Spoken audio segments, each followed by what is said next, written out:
Sean Cambron was incarcerated at the age of 18 in 1988 for felony murder and spent 32 years behind bars. Upon entering the prison system, Sean was presented with two options from his point of view.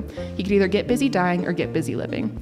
It took a while, but eventually, Sean went all in on helping others after years of work on himself.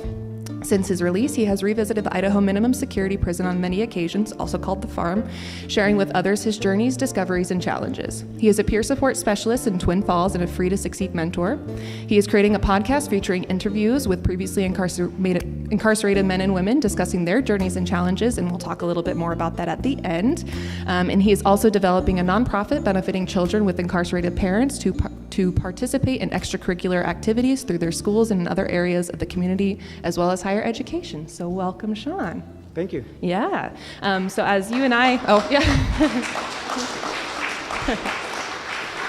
So as you and I have kind of talked about a little bit before this, Jay Christensen, who's a former warden at the facilities, the new facilities, introduced us and told me to get in contact with you to hear your experience, because after 32 years behind bars, that's a lot of evolution you get to see, a lot of learning. So we're going to talk a little bit about that, and I'm going to ask you some questions about your experience inside. And that's 32 in 6 months. 32 in 6 months. It matters. All of it matters, yes. So if you don't mind just telling us a little bit about yourself, your childhood, education, your early life in Idaho, and kind of leading up to your incarceration. Well, there's a lot to unpack from that question. So I would say who I am. Obviously the person that I was at the time of making some really horrible choices. I grew up in a really bad environment. My dad was next level alcoholic. And so I was pretty much the punching bag for a good portion of my childhood. So I saw the world through that lens, right? If I'm going to be treated like a nail, then I'm learning how to become the hammer and treat everything else like that. So I didn't really know what it felt like to sort of be embraced with the kind and the caring and the love. And when I'd see families laughing together and stuff like that, I just thought it was all fake. It didn't make any sense to me, so I rejected it. And I think that's really the foundation of, like I say, the 100% of my childhood. Now, I did have a safe haven. My sister Tina, who's in the audience, she was my sort of fallback to some semblance of sanity in a place that was a battleground, okay? And it's really nice to, look back and know that I did have a refuge to a point, but in the end, she's got to survive too. Yeah. And so when I start to grow up in a sense of, how am I going to survive this, and I start to, see guys, smoking a joint, I'm like, let's check that out. Those are the things that really create that sort of temporary escape. And at the time, I couldn't articulate what that's about other than that's cool. I'm not feeling like what my dad calls me every single day, which is, I'm sure you can figure out all the nice words of somebody that just doesn't matter and is less than and always will be. And so those give me that kind of time out from that. So anything that would gain traction and getting me high or maybe drinking a little bit, I was all in. And what age did those kind of actions start? I'd say probably around 12, okay. 11, 12 years old. And I become more and more bold. I was leveling up and having that the mentality of, I don't care what I have to do or who I have to step on. I know what's going on in my house. I know how it feels, and I need to numb that. Now, obviously, at that age, I'm not articulating like that. I'm very much black or white. This feels good, that doesn't, run it. And so that's sort of what I really threw all my energy and effort into. And again, every once in a while, I would get a glimpse at somebody's normal life. And again, I say normal because to me, I felt like they were the anomaly. They're the unicorn. I'm the one that is going through what every single kid goes through. And it took a long time to really gain perspective that simply wasn't the case. And in fact, fast forwarding, when you have a judge that says that they have never seen that level of violence in one household, it just paints the picture of what other choices did that kid feel like he had? because at the time, that's his best thinking. And did that, I mean, we're kind of jumping forward a little bit, but did that affect any of the sentencing for the crime that did take place? Is that judge's knowledge of your childhood? Yeah. The judge was Judge Bell. God bless her. She could have, gave me game over. Yeah. And she saw potential, and she saw hope, and she saw, of the time, somebody that was 18 years old and his brain not fully developed, and with all the things that had gone on in my life, it was really kind of easy to see how I funneled my choices into that moment. Yeah. And good, bad, right, or wrong, God bless her for that, because here we are today. Yeah. It's really interesting anyone who goes through very traumatic experiences in their childhood, how isolated you feel during those, and how there really is no other path you feel like at that time, and you don't learn it until a little bit later in life a lot of the times. So amen. Yeah. So we're going to kind of get into, if you feel comfortable, just kind of talking about a recount of the crime and the conviction that did occur in 1988, and when you were 18 years old. Like, you kind of talked about what led up to that, so if you don't mind. Yeah, no, so the crime itself was, again, we're talking about an 18-year-old's ninja thinking, the best thinking on the block, that says, I don't have a place to stay, I'm living in a field with all my clothes in a trash bag. What I'll do is I'll go rob a store so that I can get rent money, because this dude's saying, you can live with me, but you got to provide your side of the rent. Okay, let's do that. So I borrowed a gun from my friend. And obviously the choice from that end was, I don't know anything about guns, and I'm certainly not going to go in there and, hurt somebody. I'm just going to be like, hey, I got a gun, give me the money, and now I'm going to go ahead and move forward, because that's going to give me my reset. In my head, that was the reset. And so one thing I do remember is that it felt very much like, if you don't do this, you are going to die. And I feel like the reason that came to so black or white is because of just being brutalized my whole life. I felt like I had convinced myself that my options were none. Put into that fight or flight kind of spot. It was either do this or you're done. Yeah. When you're living in a field, living couch to couch. And then I made the most horrific possible decision I could have ever made, which is to walk into a Circle K store with a .32 Belgium automatic. And I had already taken the bullet out of the gun. So again, even though I don't know anything about guns, I knew that I was covering my ass on that. And I didn't know that a buddy of mine put a bullet in the chamber. And I don't know to look at that stuff. Yeah. You know what I mean? And sadly, you got to have that liquid courage. So I drank probably about a pint of Bacardi 151, because I don't want to talk myself out of this. Yeah. Because I went back and forth from that store about 6 times saying, I can't do this. And so every time I had to sort of just build that confidence and convince myself that, okay, then don't do this. Go live in the field and die. And so eventually I end up walking in there. Somebody pulls up to get gas, and I pulled out the gun to say, hey, give me the money, and I didn't get a chance. The ding ding and the cash register went off because they pulled up to get gas, and that's what it sounded like. And it startled me so much that I ended up, my whole body just locked up, and I shot the clerk. And were you, you talked about your friend giving you the gun and stuff. Were you by yourself when this occurred? No, I talked him into thinking that I was going to hand the gun off to somebody that was going to rent it from me. Okay. And because they had some genius idea about, you're going to rent it from me, and then I'm going to get the money, and then here's your rent, and now we're good. And obviously everything, I always tell people, listen, the picture that you have in your head about how that's going to go down is always so vastly different than what reality really is.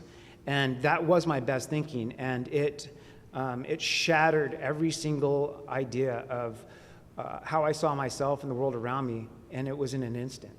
And it was about 3 days later, they ended up backtracking and figuring out that I had the gun, and I got arrested, like I said, 3 days later. And I knew that when they pulled us over, when they asked if I had a gun on me, I knew that what was going on.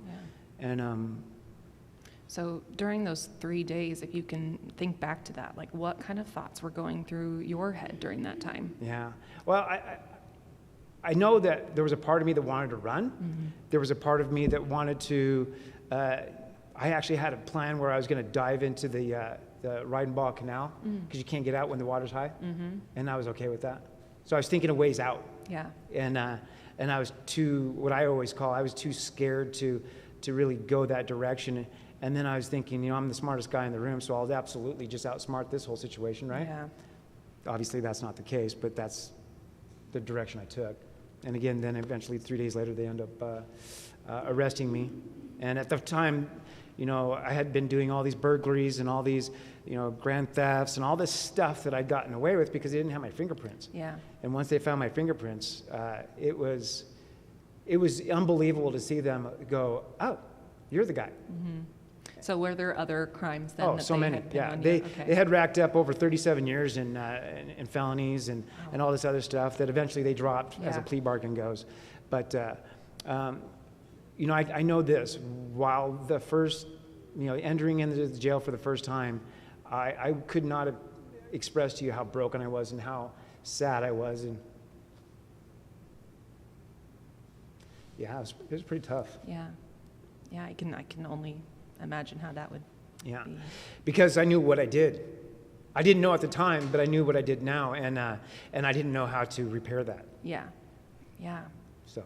And we might get into a little bit more, right, if you're comfortable. But so, talking about the 3 days later when you were arrested for that, how long was that process between like getting arrested and then being sent to the Idaho prison? How long did that take? Yeah, so they had us in a max in Ada County Jail, and you're kind of isolated from most of the population because of the level of the crime. And then it was about 9 months. Okay. And at the time, IDOC was overcrowded, so they were actually taking people and dropping them off at the prison and cuffing them to the fence. People think that's a story. That's straight up. Wow. Yeah, they're like, he's state property. He ain't ours. And so they eventually I ended up going, and I opened up Max. When I walked into Max, I was the jailer said that, we know that if there's anything wrong with this cell, that this is on you. And I thought that was funny because there's just no way. And he said, well, the reason we know that is because nobody's ever lived in this cell before. Got it. So literally had opened up the gates on Max, and that was pretty terrifying at 19 years old. Yeah. Because I had long hair. I was about 130 pounds, and I was looking a little bit too cute for prison. And I didn't know. I didn't know. All I knew at that particular point in time is that what I knew before, I'm walking up against a reset that is something that you could never possibly fathom. That was going to be my next question, is like all of those like thoughts that you held in your head of like, I'm this kid, I'm going to fight or die, that just all swept away when you walked in? Well, no, it's fight or die. Yeah. But you try to figure out your spot. Yeah. Anybody that has done any kind of time, you look for your tribe, you look for your spot, you look for your belonging.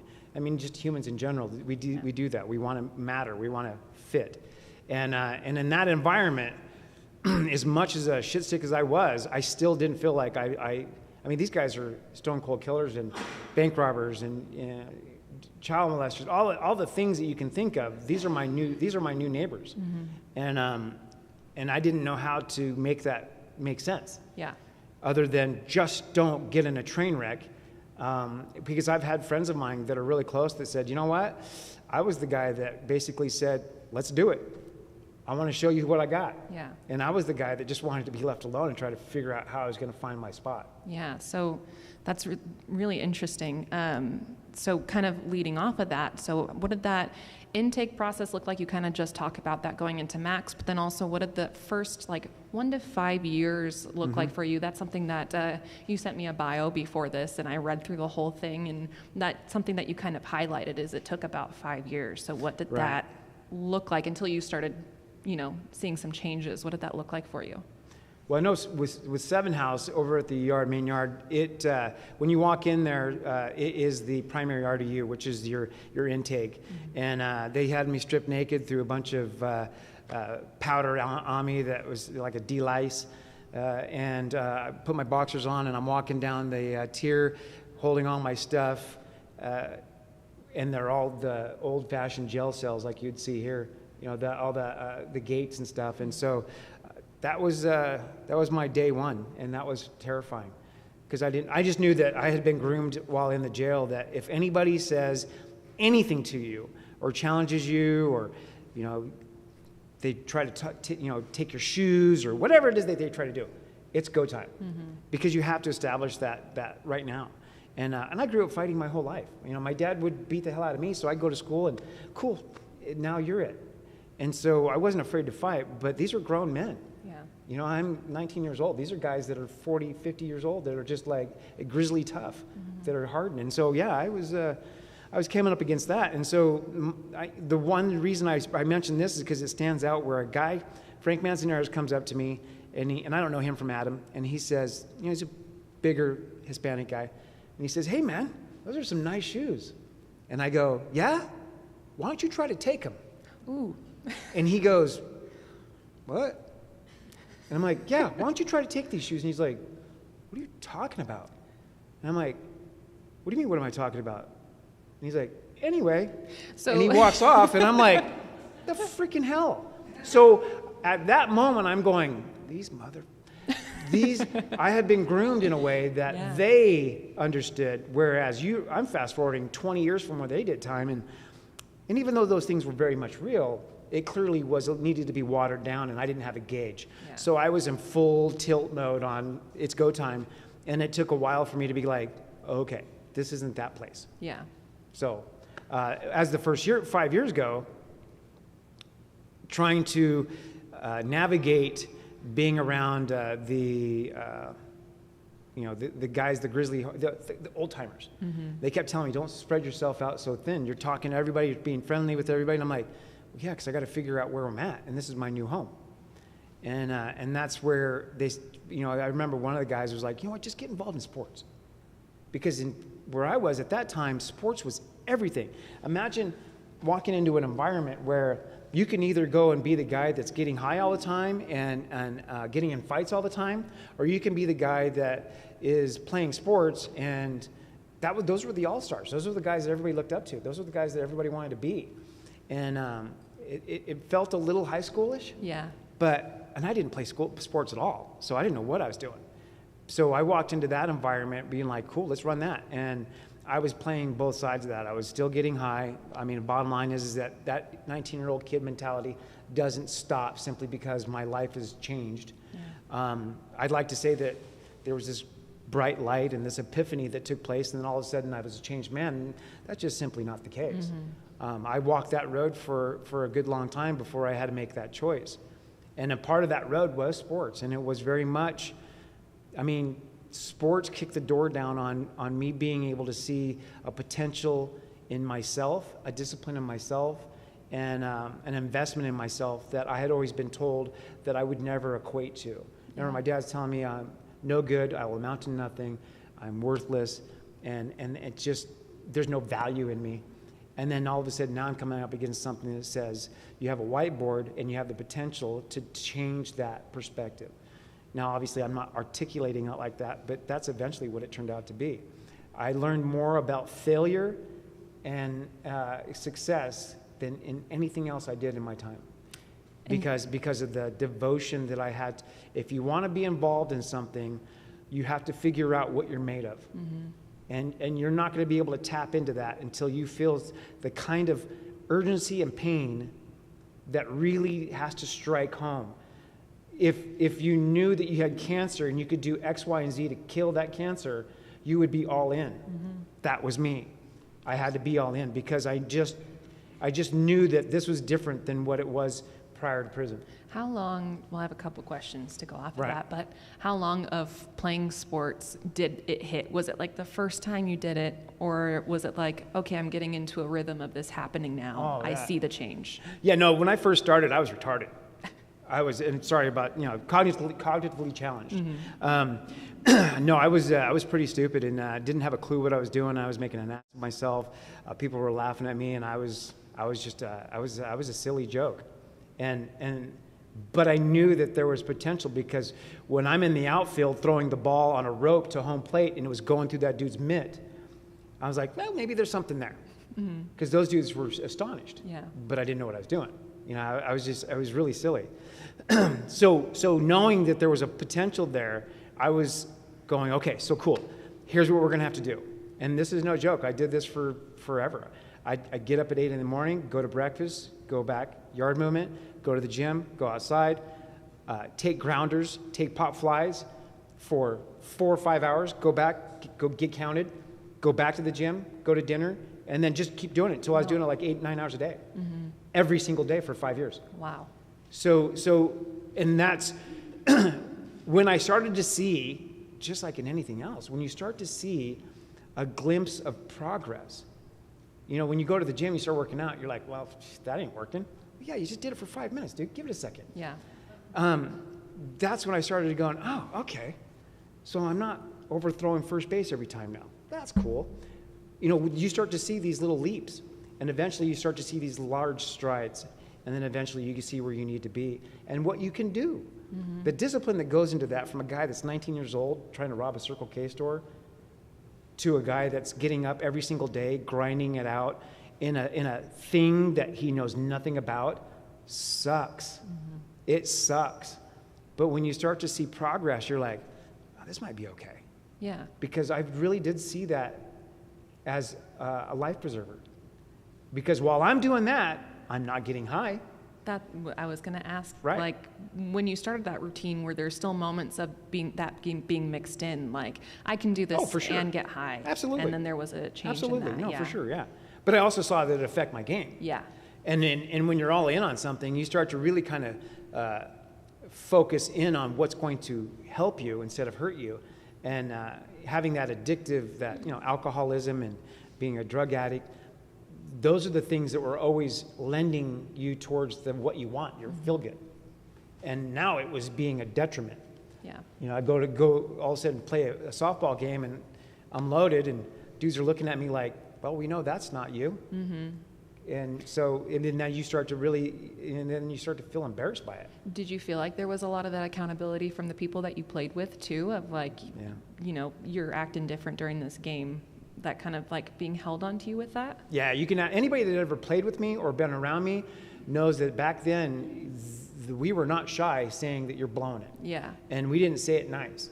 And so that was something that really, I think that's what I needed. I mean, I knew how to manipulate soft and fluffy and come here and, oh, you poor thing. And I knew how to deal with that. Yeah. Shit, that's easy. And so this was very much, you know what? Pull your head out of your ass or bounce. And if you really want to be a part, this is your world now. You're going to do what you need to do. And so that took a while. It took a while. I mean, just like anything, you had to feel the pain great enough to say change has to occur, or go join those idiots that are down there freaking with their needles shooting up and fighting dude for their commissary. Do that or do this, but choose. Yeah. And that's where I say, get busy living or get busy dying. Because even though sports wasn't something that I thought was going to change my life, it became the thing that changed my life. Yeah. Because that opened up the doors to all the, man, I'll tell you what, you have to learn how to fail. And I failed miserably. I've lost probably a dozen championship games with guys that were legitimate in the game, that were going to college and got pulled over for having weed in their car. And that these guys were going to go play with the, you know, the Huskies or, you know, BSU. Wow, yeah. And these were real deal guys. And we were beating these guys. Yeah. So that's how much we had to be.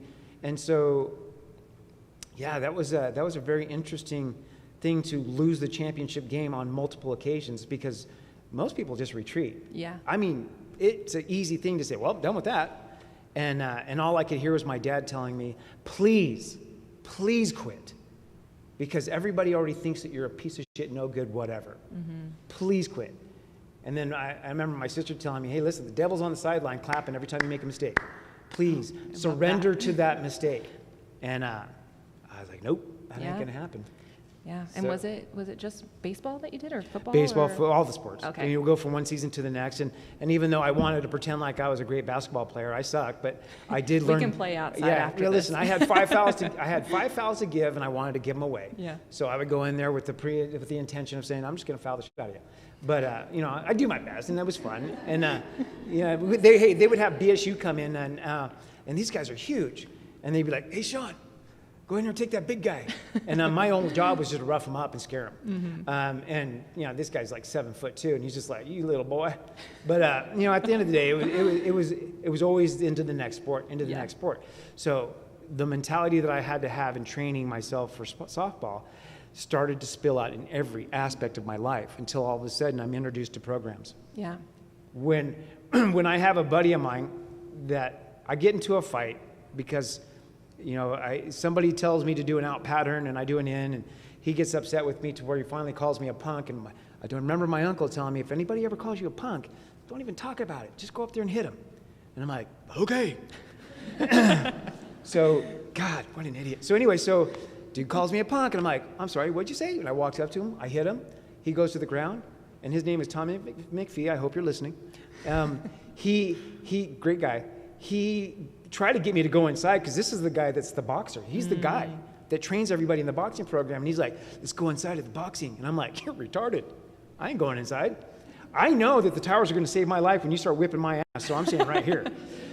So, that ends up me walking into a situation where I'm talking to Tony Fish about, hey, can you talk to Tommy? Because he's going to beat my ass. Why? Because he called me a punk and I punched him. He's like, he called you a punk? I'm like, yeah. And he's like, so why'd you hit him? I said, he called me a punk, man. He's like, I don't get it. I said, okay, so listen, maybe you don't hear me. He called me a punk, so I hit him. And he's like, yeah, I got that part. I'm trying to figure out why. Because had he called you a chair, would you have hit him? I'm like, what are you talking about? Yeah. No, I wouldn't have hit him. He called me a chair. You're stupid.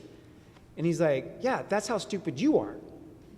And so I'm like, damn, that makes sense. Just those ingrained ideals and stuff. That actually makes sense. That's good. God, you're a douche. And so I ended up learning that he was in programs, a thing called CSC, which is cognitive self-change. There's guys in the room right now that know all about it. And then Tommy was a part of that. And so all of a sudden, I'm getting this sort of rehabilitation vibe. And what's that look like? Because I like where Tony's at. That made sense. I don't want to have to fight every person that calls me a punk. Let's go check that out. Yeah. And I approached it with the same sense that I had in sports. And eventually, when I did get involved in it, I hit that thing with so much effort and energy that I ended up getting a master's certification in cognitive therapy, and ended up becoming lead facilitator over all cognitive day, except for the ADAP program. They had a drug and alcohol program that a lot of my buddies were involved in. I never got on that side of things because my side of things was the cognitive thing, which is what I needed. That was my medicine, is to figure out my side of that. It took a long road to being involved in that, because that was a 5-year program, all go, no quit. Yeah, so let's talk about that. So your first 5 years, you're still figuring it out. Right. And you start sports and you're getting this routine and you're starting the cognitive stuff and learning about it, at least from the other residents.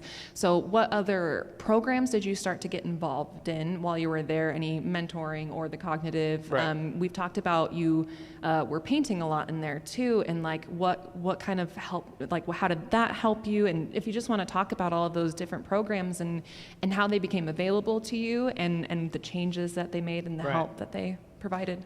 Well, so the programs back when I first fell were all voluntary. They didn't care if you took them or not.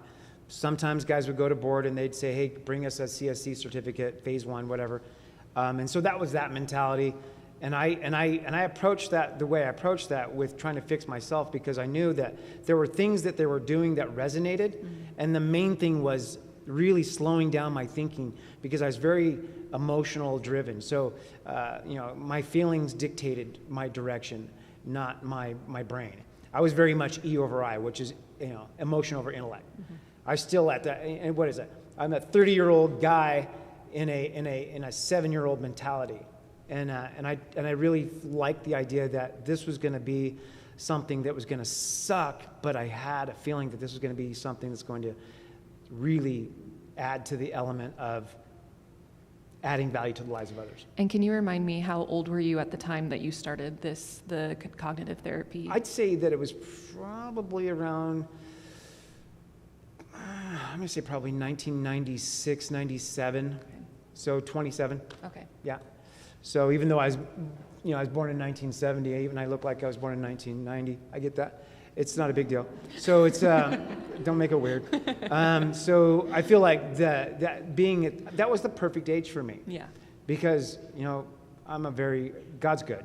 He does exactly what needs to be done at the time it needs to be done. I couldn't approach programs or rehabilitation without having ground it out for so long in sports, because I was very self-centered. And that became a very selfless situation because I'm about the team instead of Sean. Mm-hmm. And then now I have to be vulnerable? Oh, God. Because, men are not taught how to be vulnerable. Boys are not taught how to be vulnerable. And when you ask people, hey, so when you think of vulnerability, you think of, it just comes out as a negative.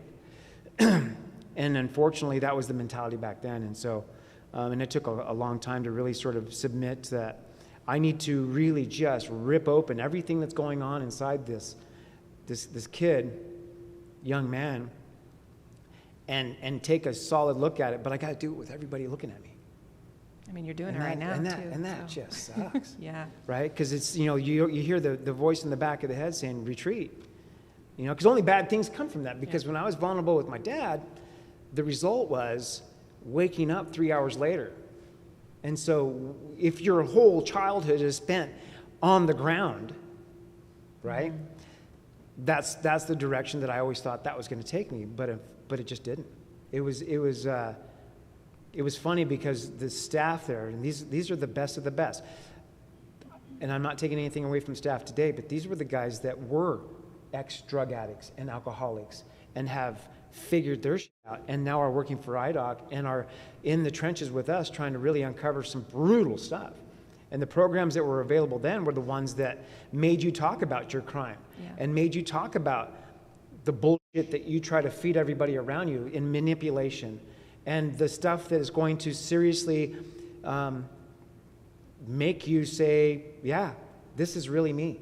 And that's scary because I'd always been taught that I wasn't enough. Mm-hmm. And not being enough means that you can't possibly matter.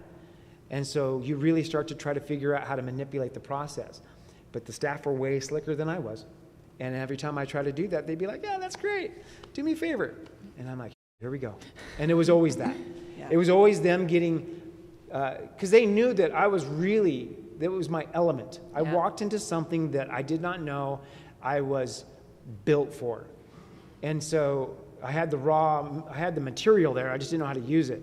And so all the programs I took, anger management, I mean, the list goes on. I had 47 certificates. Oh, wow. Right. So and there's guys that have more than me. That, that process is easy. Holding yourself accountable to the level of change is the most difficult thing I ever did in my life. Yeah. You know what I mean? I remember specifically telling staff, I would rather have my dad beating my ass day in and day out than do this because of what you discover. And I think that was the thing that really was the pivotal moment in my life. I talk about pivotal moments. That was key because I knew that with this, I was going to be able to manipulate myself to at least fake it till you make it. Because I wasn't really invested in, hey, it sounds good on paper, that's cool. But then until you start to do it every single day, then you're like, yeah, maybe there is something to this. Yeah. And then I'm able to help those around me. And when I see that, when I start working with the kids, when I start working with other guys, and I see this freaking light bulb go on, I'm like, okay, well, maybe there is something to this. Yeah, what would, after being through all those programs and stuff and really opening yourself up in that way, what would be your advice to anyone who does have to go through that or going through programs like that to get to that point of feeling like you can challenge yourself in that way? Well, I mean, I think it's fair to say that you really have to be tired where you're at. Yeah. If you're tired of feeling and doing the same thing every single day, like a broken record, and you're a broken, beat person, just know that it took a lot of effort and challenge for you to get there. That's a choice, and I never put my choices off on anybody else. Just because of the way I was raised does not give me an excuse to walk into a store with a gun. That's retarded. That doesn't happen.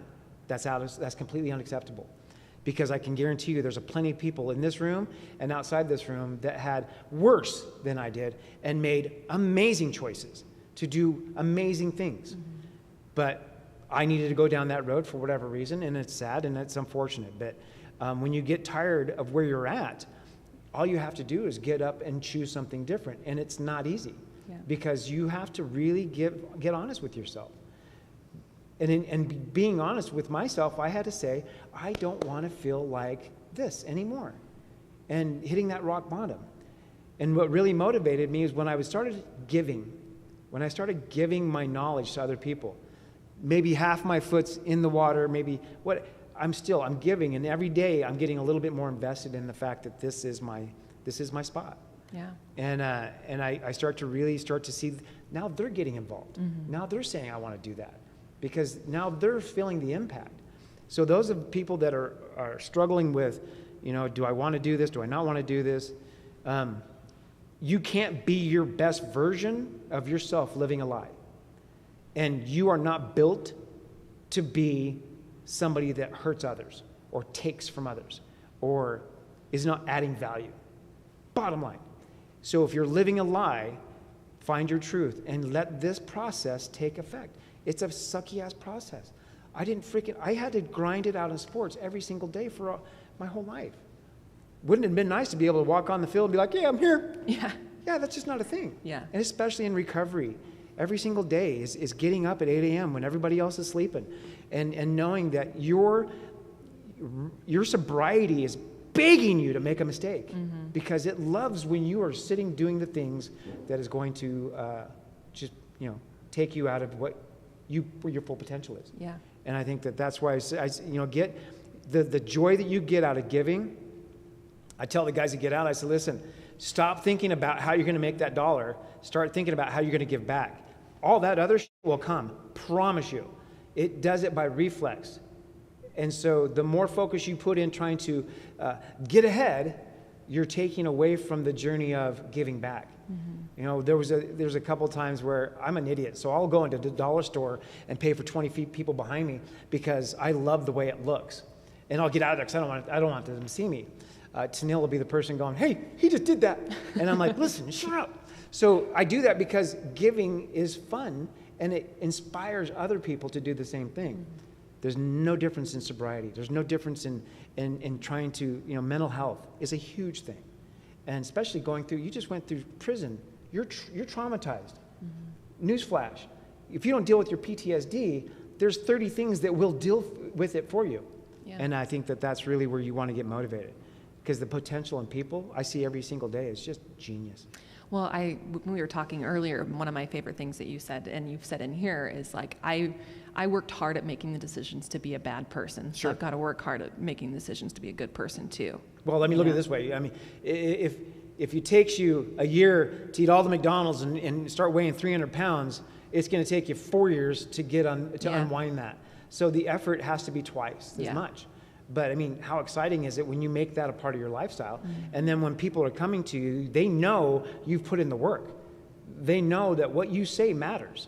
And even though you may not have all the answers, they know that you're the guy that says, I don't know how to freaking fix this, but I know somebody that does. Yeah. Or we can go down the road that's going to help. Yeah. And I think that all those things led up to those decisions. And so, yeah. All right, so you were in these programs, and you said that you were leading the cognitive program at one point as well. I'm interested in your 32 years of being in 6 months. Sorry, thank you. I got it. I remembered. I want to just jump ahead a little bit and ask you, what did that evolution look like inside of the Department of Correction? Between officers and the residents who were there, and the programs that were available, and what did that change in that time period? Because we know, a lot of us in this room know, that the Idaho Department of Correction has really gone through this evolution in the system. And so I'm curious, as someone who was inside, to be able to see that. What did that look like for you, and how did you notice it? And Yeah, so, when CSE came about, it was basically a pilot program that was an oddity, something that IDOC was kicking around simply because I feel like people were holding them accountable on not having full-blown rehabilitative programs that accompanied them when they went to board. So they're like, hey, that's cool, you did a bunch of time. What did you do to get fixed? Because the recidivism was huge. And Idaho, unfortunately, God bless their hearts, they're just always a little bit behind the catching up of the other states around us. And so it was very voluntary. It was very much as long as it's not in the way. And it's very much, we don't really care, but we feel like we kind of got to care because there's these people over here talking about these guys are getting out worse. So, all right, we'll care. And that was the mentality. And the theatrics that went involved in that was very mechanical. It was very much like, yeah, whatever, sure, yeah, go to your class. Oh, wait a minute, never mind. You missed yard movement. What? I got to go to my rebuild? Nope, sorry, you missed yard movement. You're burnt. So that was the mentality. And it took a long time to really, I don't know what really flipped the script on that. I just know that being involved in programs as a facilitator, we were given the opportunity to affect change around us. I just think it's because they didn't have the staff to really teach the programs. Yeah. So, okay. And I did have an impact when I would walk into a room. I mean, the band's not playing and there's no rock star music or anything. It's just me saying, hey, guys, I know what the hell you're going through. So let me tell you what I learned. And that's where I resonated, and that's where they resonated. And so when staff see that over time with some pretty cool clinicians and some drug and alcohol counselors that just cared. They just cared. And it's a show for them too. So they just really wanted to affect change. And eventually I think IDOC finally figured out that, we need to do something for these guys so that when they get out, they have traction in their own life. And the decisions they make from there can never be because they didn't have enough tools when they got out. Yeah. And that process, God, it still feels brand new. It still feels, as of right now, it feels very much new. But it's been going on for 10, 15, 20 years. I was going to ask, at what age do you think, or what year when you were inside, did you notice that change coming about? Yeah, I'd say probably 2000, okay. Early 2000s is when you start to see them. It's like an M80 going off and behind you, and their mentality was very slow to turn around and sort of pay it attention. Ours was right now, because this was our world. This wasn't their world. And so, and those of us that were really wanting to change so that we could have a good life when we get out and help others do the same, we knew that that's the Kool-Aid, and you better freaking drink it, because otherwise you're going to get left behind. Did you feel like the people who were around you and wanting to change as well, that you had a voice in like kind of promoting that a little bit? Yeah, I was in a unique situation with being on a unit that was very CSC based, that cognitive self-change, and we were all brothers keepers. And that mentality sucked because you weren't, you go to a program, you go back to your cell and you're good, right? Nope. This was 24/7. This wasn't a therapeutic community, but it was very much like we were watching each other and helping each other out. And so the next day when I was facilitating a group and Ryan's on the board talking about something that, because you got to write all your thoughts out, he's talking about something that was just bullshit, because at the end of the day, nobody cares that somebody cut in line and you got your feelings hurt. I would be the guy like, hey, that's cool, but what happened last night when you slammed your door and you called that dude a punk? You want to put that on the board instead? And he'd look at me like I was the biggest piece of shit in the room. And I'm like, what? I thought we were getting real. Yeah. Because that's the stuff that's drowning me. And that's the world I was in. And those are the only guys I would allow around me. Yeah. Because I knew I would manipulate. If you put anything else around me, I got this. And so that's really where we really helped each other out. Because we did it through caring and kindness. Because they wanted to see the best from me. Because they knew the only thing I was giving them is the best I had. Yeah. And I was getting nothing for it. I wasn't going to the board. I was going to board in like 20 years. And at that time, that wasn't even a concept of using that. Hey, look at me. Can I go home? No, get away from me. So that's why we were really into it, to really help change, because this was my world. And I got so freaking tired of seeing dads come back. I would tell them, man, put a picture of your kid on the back of your ID. Next time you want to punch that dude in the face because he cut in line. You know what I mean? What are you teaching them? And that's another story. But at the time, that's really the approach. And a lot of people started to adapt that. Yeah. So that's great.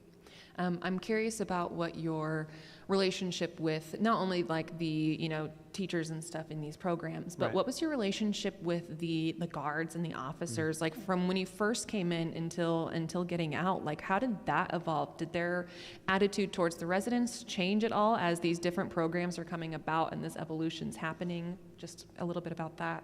Well, I know with admin, it was a slow turn, but there was a couple of people that were really involved in trying to, what can we do to make this better? And I know that there's some counselors that were, for me, pivotal in my life. They were very much the people that said, you knew that they just wanted to see good things. Yeah.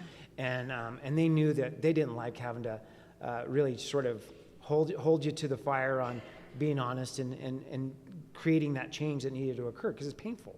You know what I mean? To break away from the things that make you comfortable in your life, you knew change was going to be painful and was going to occur, and that was their job.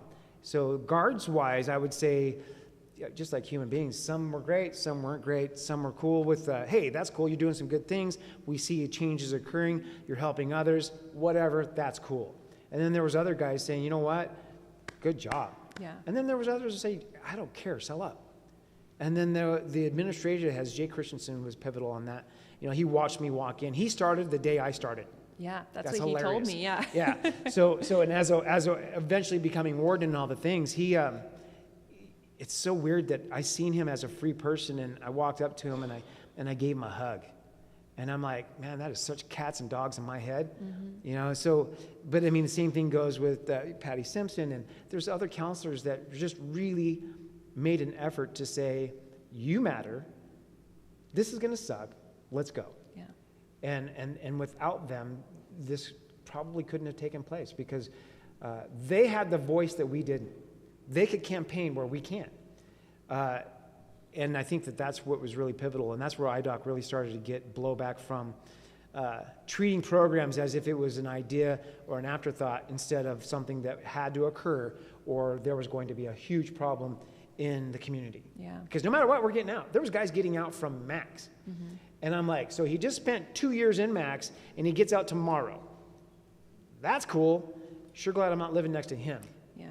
Because that's sad. Mm-hmm. And that's where I took it to the admin saying, oh, hell no. What are you doing? So it took a long time for that mentality to change. But I'd say overall, especially now, I think that IDOC really does encourage their trainings to encompass mindfulness of, these guys are in the mentor program and trying to do good things. These guys are trying to make a difference, and we're behind them. Yeah. We're going to hold them accountable. We're going to make sure they're doing the right things and making the right choices.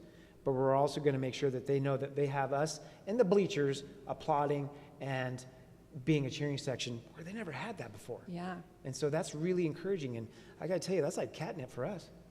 Absolutely. Well, we got backup? Shit, run that. Well, and to see that evolution being inside of, like, I'm doing this because they have it, and then for them Right. to actually be advocating for it it's encouraging for, the future of what could happen and the programs that could come about and the different changes that could be made in rehabilitation in those institutions and stuff. Well, and I'd say that the thing, so IDOC didn't have a mentor program or anything like that. And I would say this, the reason I'm going to preface this is because this is, for me, another pivotal moment where the then Randy Blades, warden, had been kind of kicking around the idea of using John Maxwell's Today Matters book on creating these theme-based tiers that were incentive-based, that were pretty cool. And I didn't know anything about that. And he'd talked to a couple of the guys that were residents and trying to really, key guys that knew exactly what would it take to get these things launched.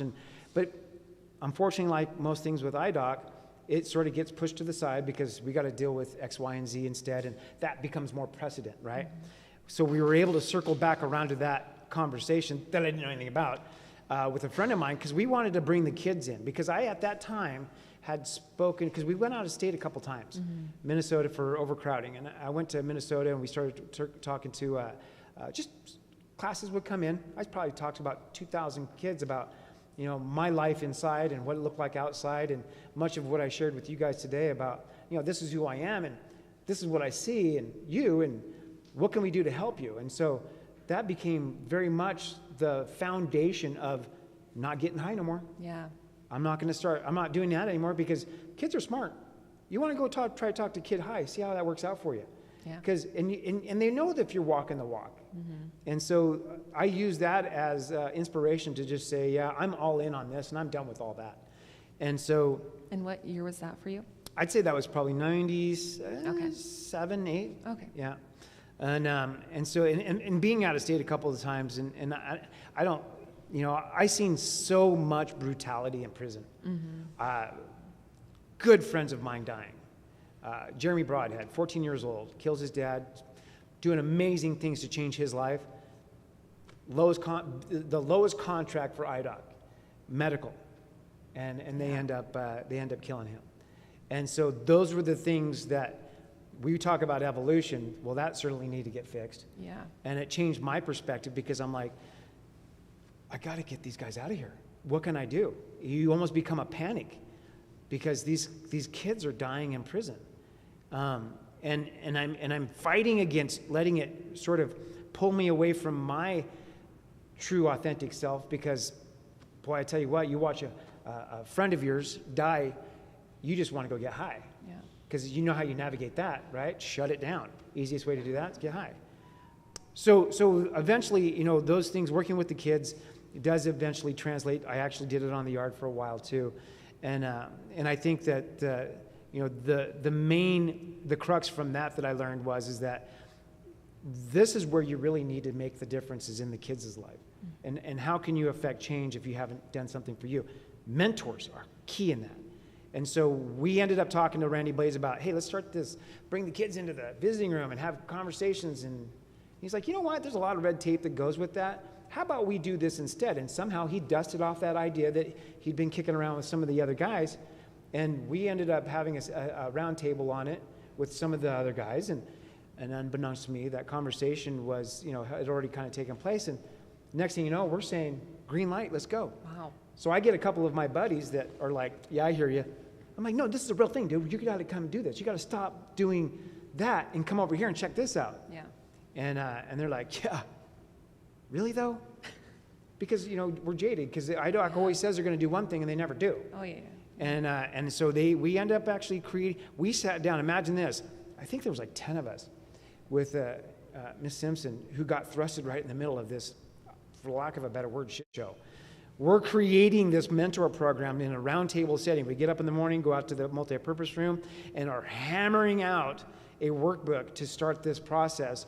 And boy, it was brutal because we're not shy. Yeah. Yeah, that's stupid. You're an idiot. What the hell are you talking about? Fuck out of here. That was the mentality because we know what we're doing, but it is a brutal in the sense that we're going to hold each other accountable, and we're not letting this be something that one person tries to take over. Yeah. One person tries to manipulate or dictate. So we were very, very much in that kind of that frame of mind. And it literally turned out to be something that was magical. The guys, the team that was developed, being spearheaded by Patty and sure, she had to watch us. Yeah. We're guys that, first of all, we're guys. Second of all, we're guys that, know what we're doing, but we're all alphas. And so, man, that's a process to really figure out how to work that out. And at the time, I was the only person in that room that had facilitator experience. Got it. And I did not want to take the lead on that because I didn't want it to turn out to be looking like the Sean show. Yeah. But I really didn't have a say in the matter. And so we did our trainings, we did our developing, and we ended up everybody finding their role and just making it to a point where we had an accountability to ourselves, we had training, and we created a mentor program so that when the guys got off the bus, at the time, one of the most violent prisons in America, they had a soft landing. Because these are the dudes that I promise you, everybody knew that was getting off that bus to go to ICC, did everything in their power the night before to go to the hole, to get in a fight, or to tell staff, screw you, I'm not going. Yeah. So now they're showing up in straight battle mode because this was primarily where the gangs were. And we meet them at the door. So we're getting a little close on time, but I'm curious briefly, what did that process look like when you first met them at the door? And then I want to go into your future stuff that you're working on. So it was literally like walking up to somebody and popping a balloon, because it was like, oh God, I thought I was gonna have to die. Yeah. I thought I was gonna have to. Yeah, because I it's mean, like you with the guy in the they shoes. come in like Yeah. this. What's up? And we're like, yeah, how you doing, buddy? Come here. And they're like, what?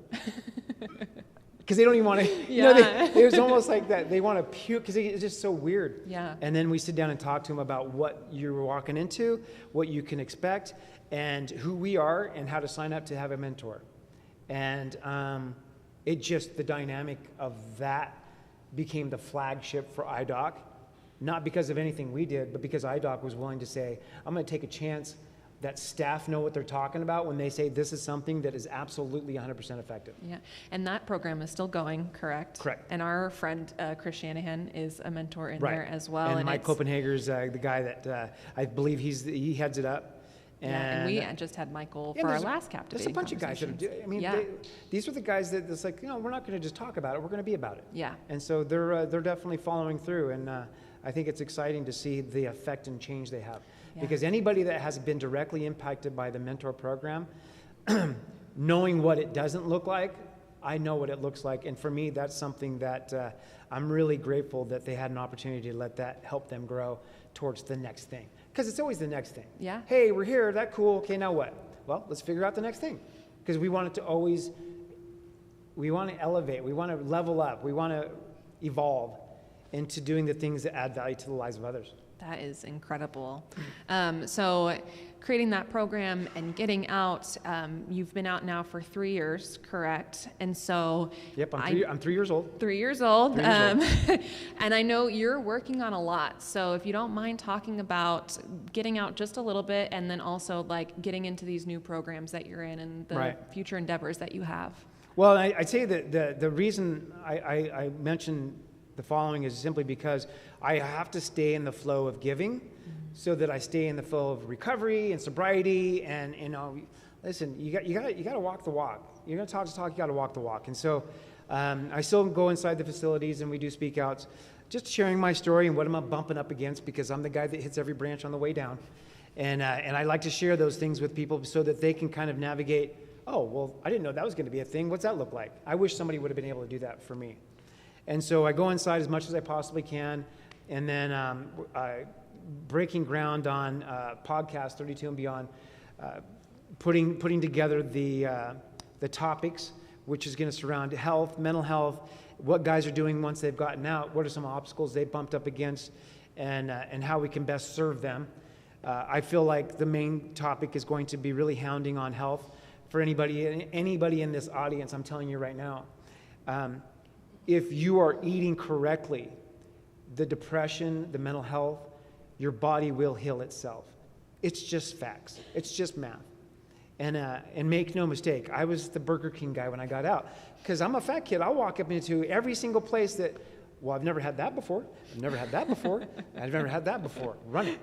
And so, I just really I appreciate that. But you have to be disciplined enough to know to say, hey, what kind of life do I really want to live? Because if you're in sobriety and you're in recovery, health will push you backwards into so many bad things.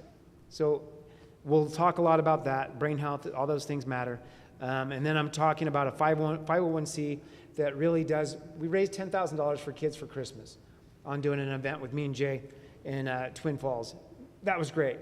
I saw potential to say, let's create a 501c that helps raise funds for kids that want to play football or want to play softball or the sports, music, higher education, because their parents in prison, they got a single income. Some of that stuff costs like $2,000. Mm-hmm. And so that's a lot of money. It's not even feasible. I know. And so let's create an atmosphere where the community is like rolling up their sleeves saying, how can we help? What can we do? Let's create a fund system to where if Johnny wants to get involved in football, we take care of that for him. He wants to get into college and there has to be a startup for that. Cool, let's take care of that. For me, to me, that's a no-brainer. Yeah. And going around to the states and the cities and having these kind of speak outs to encourage the community to get involved in their kid's life. It's not just the parent's kid, it's the community's child. It takes a village. So yeah, if you're failing, I'm failing. And so if I approach it from that point, who knows? Maybe it'll do some good stuff. And then the other thing is, I'm working on my own YouTube channel for a digital biography so that it can serve as a warning to others. I may not have a lot to say on a lot of platforms, but I can tell my story. Yeah. And I can let that inspire somebody else to be like, damn, that looks real familiar. Maybe I can use that to help my child or my second cousin's nephew. I don't know. So those are all things that are geared towards, that atmosphere, because I do want to serve. I do want to serve. And I tell the guys, listen, you give and you're only going to get, period. That's just the way that is. Yeah, that's beautiful. Well, thank you so much for being here today. I think we have a little bit more time to open up for any questions. If anyone has any questions for Sean, I will come bring the microphone around to you if I don't hit myself in the face with it. Does anyone have any questions? Come on, make me feel important. Somebody ask a question. Jeez. Okay, thank you, God. This is my mom, though, so Just the Hi, mom. Ma. Hi. I also work for the Idaho State Historical Society as well. Nice. So I have like 3 questions. Well, I have tons of questions because this has been so interesting. I've come to a few of these captivating conversations, and I just think they're amazing. I think I could listen to you talk and tell stories and everything for like hours. It's just, I'm like, that's one question. Do we really have to end soon? Another question, a comment, I guess, is as a mom and as just a human being, you matter. I mean, how, I'm gonna cry, I'm sorry. As a community, how can we prevent what happened to you? How can we be more involved? It's so sad to me. Yeah. And I'm so proud of you as a human being as well from where you're at right now.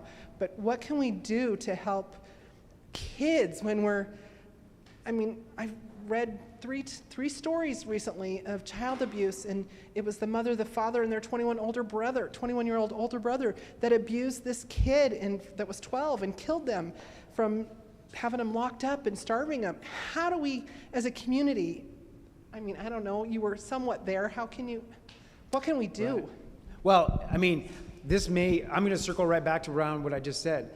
Nobody is doing those things to a child that isn't having mental health issues. That's just not normal. People are built to seek pleasure, to avoid pain. We take the path of least resistance. Love is built into us. So now obviously there's always the exception of the rule, and there's people that are just bad people. They're just, something's broke. But as mental health goes, especially with alcoholism and drugs and stuff, finding them mental health stability. When you see it, don't ignore it. Intervene, be safe, but call attention to there's better. And if you treat, we don't want to get to the point where, when I grew up, the teachers would straight up tell me, we just didn't want to get involved because we knew what was going on at home, but it wasn't our place. And I'm like, God, I wonder what the trajectory of my life would have been had you changed that dialogue to nope. Because it's okay to say no. That's not okay. What can we do to help? Now, obviously, we want kids to stay with their parents, and we want that road to be amazing, but that's why they have a foster care system, and that's why they have people that can step up and say, I feel like you're probably not doing the best of jobs. We're going to work on that. Meanwhile, let's get this person safe. And then again, like you just said, it takes a village. It takes a village, and to be aware and to be bold and have courage. Remember, everybody knows this, so I'm not making this up. You know as well as I do. Courage is acting in the face of fear. Just because it's there doesn't mean that we don't do it. Most of you guys have done courageous things. And I think that's how we're built. So.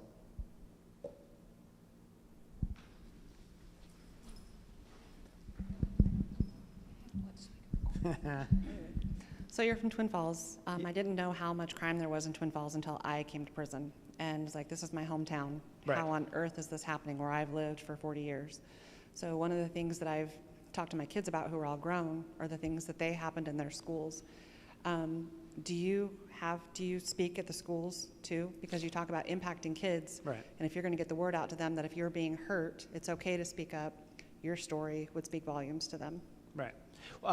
So I know this is going to shock you, but felony murder, walking into a school, there's red tape. You know, they tend to, they're like, hey, you know what? Everybody here, if you were running a school, we'd be okay, but it's still going to have to jump through some hoops. And so as a part of the podcast, I want that to be a part of that platform. So then it's just a matter of reaching out to the right people and figuring out who those right people are. Meanwhile, we'll go into the CRC. Meanwhile, we'll try to reach the people that are around us. I mean, I'm on Facebook all the time, and I do the TikToks, not because I do the TikToks in sort of a TEDx format, because I feel like those have a temporary impact. And if you be consistent, you show up, then people will be like, oh, all right, so maybe you do have something to say. And so, but no, it's definitely something to come, because I absolutely want to embolden the child, the kids, the young adults to, step up and be their own protector, and be able to defend themselves in a world that sometimes it just feels like it's just going sideways. So, yeah.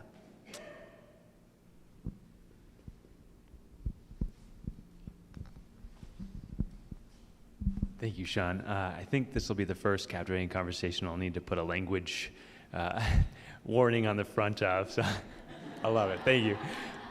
You have such a great sense of humor. Was that a big part of your time, like joking and things like that with other folks? Like, is that a big part of your time that you spent joking around and laughing? Yeah, and, thanks. and I was a making class stories? clown. Appreciate it. No. No. Yeah. It's something that we all know that sometimes these can be scary, and change can be scary, and sometimes it's just important to know that letting your hair down and letting your hair down and basically it's okay to smile through the pain, because it's embrace it. And humor basically de-arms people. Being disarmed is something that really does transpire on the change agent. And so I feel like I've always used that. And plus the fact I'm just really funny. I feel like that's important not to keep that from people around me. So, yeah. No, yeah. Thank you. And what are some things about prison that you would like to demystify that are in popular culture, in TV shows and things that you're like, that never happens?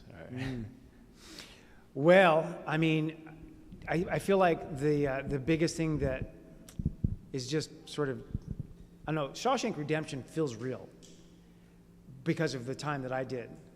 But I also know that, there are the few and far between guys that are looking to exploit you and take advantage of you, but most of the guys are in there trying to survive themselves.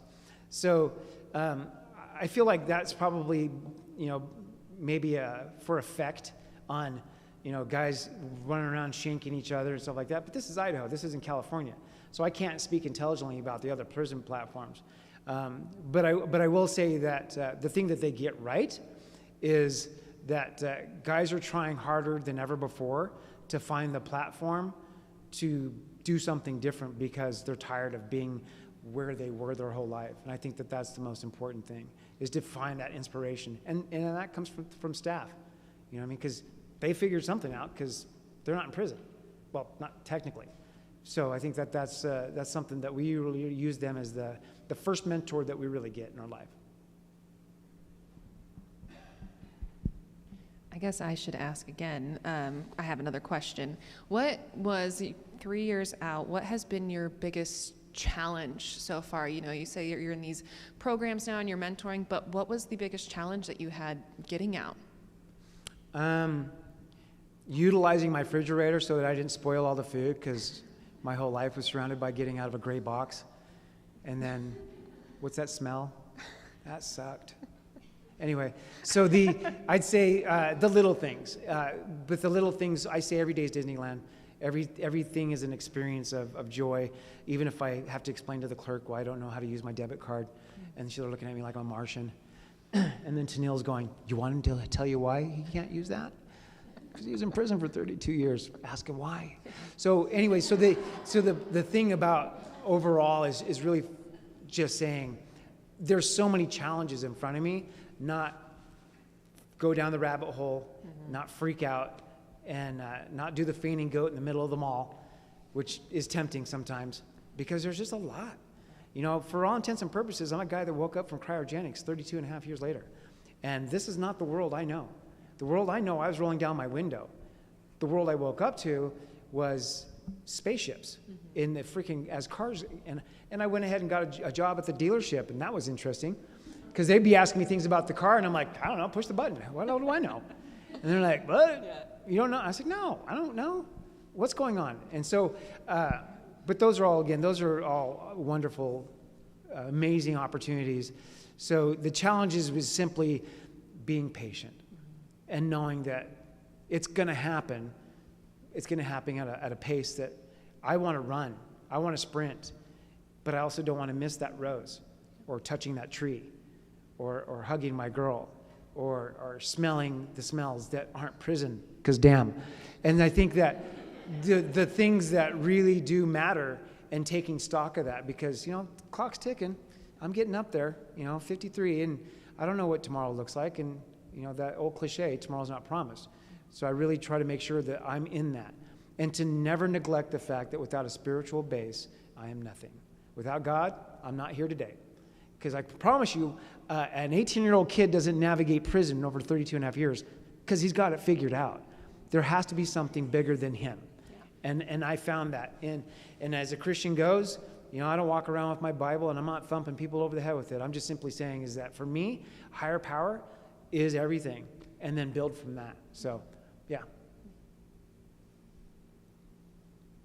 Does anyone else have any other questions? I'll bring this over here. I wanted to say it's so respectful of you. I thought it was really inspiring that you got up here and kind of told us your story. My goodness, if I had to sit up there and tell everybody my deepest sins, that would be pretty hard. So I wanted to say thank you for sharing that. But a question I had for you is probably anybody that would go into prison would probably be most worried about confrontation or violence. Mm-hmm. So I would say in prison or in jail, is there kind of like a common understanding of, okay, if I knock you out, I'm not going to hit you after? Or do guards break up fights pretty quickly? Or kind of what would a fight look like in prison? So, and that's a good question. As that goes, I'll add to it, because obviously at the end of the day, you walk into prison and people are going to test you to see what you're about. People, unfortunately, they want to take advantage of you. They want what you have. So, you do have to dance that dance to a point, but you don't have to get involved in the things that are going to take you down even a further hole. So that's the gangs and stuff like that. It's a choice of what you surround yourself around. If you're going to be around a bunch of the guys that are running and gunning, doing kill, steal, destroy, then that's the lifestyle you're going to have. The guards do break up the fights, maybe not all right away. I mean, there was a guy one time that at the ICC that the guard sat there and watched him getting his ass beat for 10, 15 minutes, something like that. He ended up, brain damage for the rest of his life. And so you can never rely on that. And so my thing would always be to this. There's really no good scenario. So the best scenario I can offer you is simply this. Whatever it is that you're doing today that is walking you tiptoeing towards that particular decision that earns you that prison ID, you might want to find somebody that's going to help you be motivated to do something different, because I promise you there's better. I mean, you don't know the potential of yourself until somebody comes up to you and says, what are you doing? Because we know better. We know our potential when somebody inspires us to really get up and rise above all the bullshit. Because we have excuses all day long. I mean, I had plenty of them. My dad beat me, so no, get up, let's go. Yeah, that sucked. What are you doing now? And I feel like that's the thing that I really want to push. To avoid the guard having to break up that fight because you got to test the waters and be a tough guy, how about we just don't go to prison? Let's do that. Sometimes that's the novelty.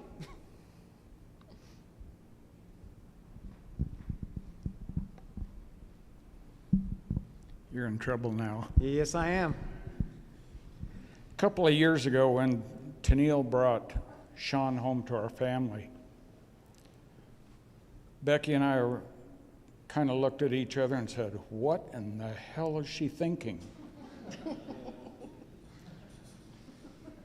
but Sean has inherited 3 brothers, 2 sisters, and 24 nieces and nephews, A lot. and a family that loves him. Pretty cool. We love you, Sean. Thank you. We're proud of you. Yeah, over the last couple of years, we've watched Sean grow and develop and mature exponentially. He just said a few minutes ago about he wanted to hit the ground running. He's sprinting towards success, and we're just so proud of him. We love him, and welcome to our family. Thank you, buddy. Thank you.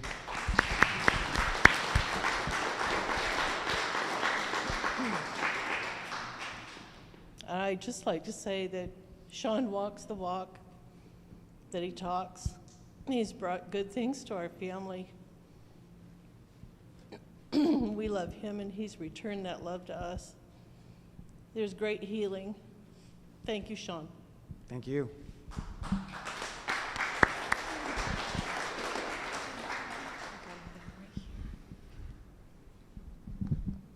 Hello, sister. Hello, brother. I just want to let you know I am so beyond proud of you, and I